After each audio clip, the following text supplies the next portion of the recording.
श्री स्वामी समर्थ. स्वागत आहे तुम्हा सर्वांचं कथासरिता या तुमच्याच लाडक्या यूट्यूब चॅनेलमध्ये. उद्या आहे गुरुपौर्णिमा. गुरुची कृपा आपल्यावर मिळवण्याचा, आपल्याला एक गुरु बनवण्याचा एक अतिशय आनंदाचा आणि महत्त्वाचा दिवस, ज्या दिवसाची वर्षभर सर्व स्वामी सेवेकरी आणि सर्वच देवांचे शिष्य वाट पाहत असतात. आपल्याला गुरुदक्षिणा द्यायची झाली तर आपण वेगवेगळ्या मार्गांचा अवलंब करत असतो. गुरुपौर्णिमेच्या ह्या दिवशी तुम्हाला गुरूंची सेवा करण्यासाठी संधी किंवा वेळ जर नाही मिळाला तर आपण काय करावे आणि त्यासाठी नाराज न होता पुढील दिलेल्या पर्यायाचा वापर तुम्ही अतिशय योग्य रीतीने करू शकता.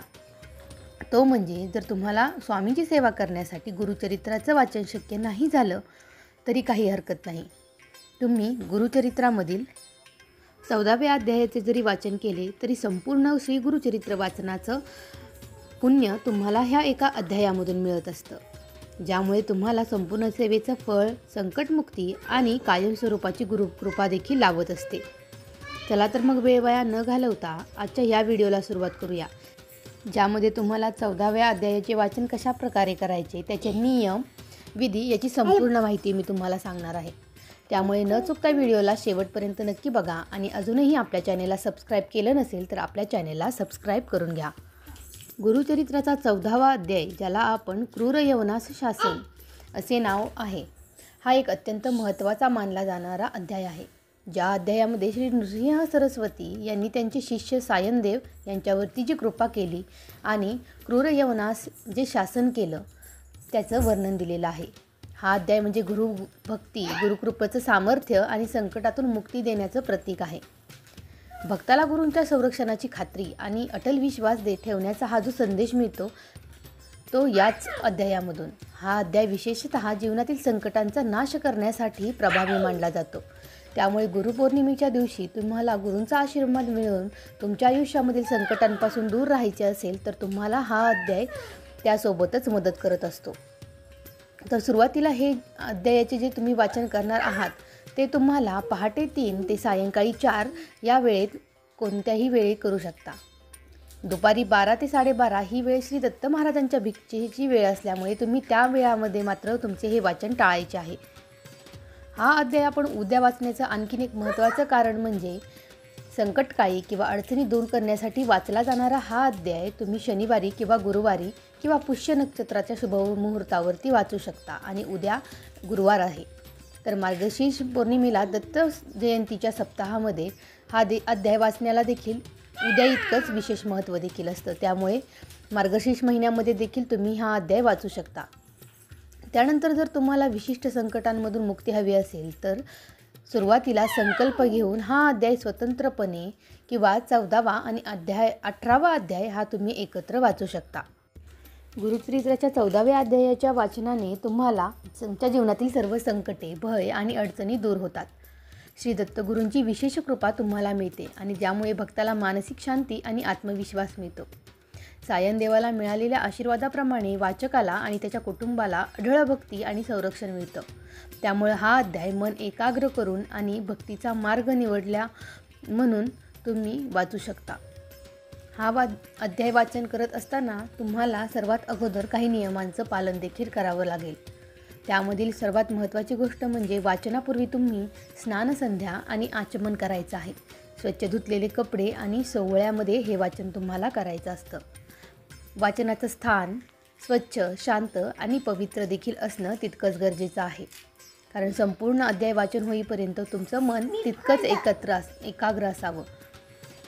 तुपाचा दिवा आणि अगरबत्ती लावायची आहे. जोपर्यंत तुमच्या अध्यायाचं वाचन होत आहे तोपर्यंत हा दिवा अखंड तेवत असावा. पारायण सुरू करण्याच्या आधी तुम्हाला संकल्प घ्यायचा आहे. यात उद्देश म्हणजेच तुमची संकटमुक्ती आणि कृपा प्राप्ती हा स्पष्ट असावा. घरातील वडीलधाऱ्यांना नमस्कार करून आणि देवाला प्रार्थना करून तुम्हाला तुमचं वाचन सुरू करायचं आहे. अध्याय तुम्ही जेव्हा वाचायला सुरुवात करणार आहात तेव्हा तुमचा हा अध्याय मोठ्या आवाजात स्पष्ट शब्दामध्ये असावा, जेणेकरून सकारात्मक ऊर्जा सर्व घरामध्ये पसरेल. वाचन करताना तुम्हाला पूर्व किंवा उत्तराभिमुख म्हणजेच पूर्व किंवा उत्तर दिशेला तोंड करून बसायचं आहे. वाचनाच्या अगोदर तुम्हाला अथर्व शीर्षाचं पठण श्री विष्णू सहस्त्रनाम यांचं वाचन करायचं आहे। यासोबतच तुम्ही गायत्री मंत्र आणि श्री गुरुदेव दत्त असा एक माळी जप देखील करायचा आहे आणि त्यानंतरच 14व्या अध्यायाच्या वाचनाला तुम्हाला सुरुवात करायची आहे। तर हे झाले अध्याय 14व्याबद्दलचे नियम।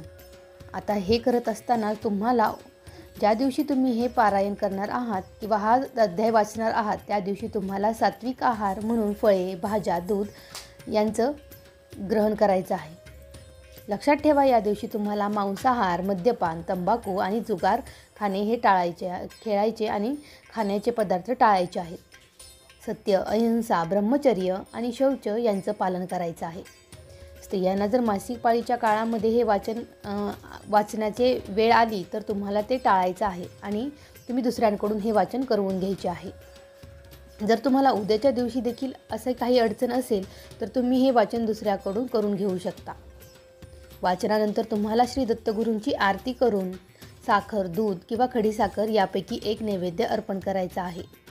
नैवेद्य गाईला खाऊ घाला किंवा स्वतः घेतला नंतर तरी देखील चालेल। यानंतर तुम्हाला श्री दत्तगुरूंची आरती करून त्यांना नमस्कार करायचा आहे।